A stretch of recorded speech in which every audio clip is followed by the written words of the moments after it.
အားလုံးပဲမင်္ဂလာပါခင်ဗျာကျွန်တော်ဒီနေ့ပြပြပေးမှာတော့ Black Box တွေမှာဘယ်လို SD card အမျိုးအစားတွေကိုအသုံးပြုရလဲဆိုတာကိုကျွန်တော်ပြပြပေးမှာဖြစ်ပါတယ်ပထမဆုံးအနေနဲ့ကတော့ Black Box တွေက loop recording system နဲ့အလုပ်လုပ်နေတာဖြစ်တဲ့အတွက်ကြောင့်မလို့ကျွန်တော် SD card ကိုရွေးချယ်တဲ့နေရာမှာ high endurance ဖြစ်ဖို့လိုမှာဖြစ်ပါတယ်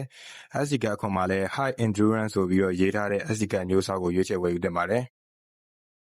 နောက်တစ်ခုကတော့ကျွန်တော် speed class ဆိုတာပဲဖြစ်ပါတယ် Full HD resolution ရှိတဲ့ Black Box တွေအတွက် class 10 SD card ကိုအသုံးပြုရမှာဖြစ်ပြီးတော့ resolution 3K 4K ရှိတဲ့ Black Box တွေအတွက်ကတော့အနည်းဆုံး U3 V30 ရှိတဲ့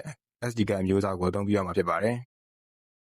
နောက်ဆုံးတစ်ခုကတော့ temperature range ဖြစ်ပါတယ်ကားထဲမှာအပူချိန်မြင့်မားတာဖြစ်တဲ့အတွက်ကြောင့်မလို့ခံနိုင်စွမ်းမြင့်တဲ့ SD card တွေကိုအသုံးပြုရမှာဖြစ်ပြီး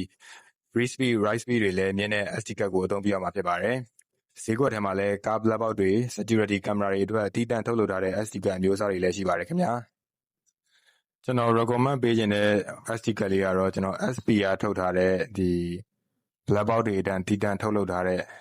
ဒီ SD card လေးပဲဖြစ်ပါတယ်ကျွန်တော်ဒီနေ့ပြပြပေးခဲ့တာကတော့ကျွန်တော် Black Box တွေမှာအသုံးပြုတဲ့ SD card အမျိုးအစားတွေရဲ့အကြောင်းပဲဖြစ်ပါတယ်ကျွန်တော်တခြားသိချင်တာရှိလို့ရှင်တော့ကျွန်တော်ရဲ့ comment မှာလာပြီးတော့မေးတော့လို့ရပါတယ်အားလုံးကျေးဇူးအများကြီးတင်ပါတယ်ခင်ဗျာကျွန်တော်တို့ကိုကျွန်းပါ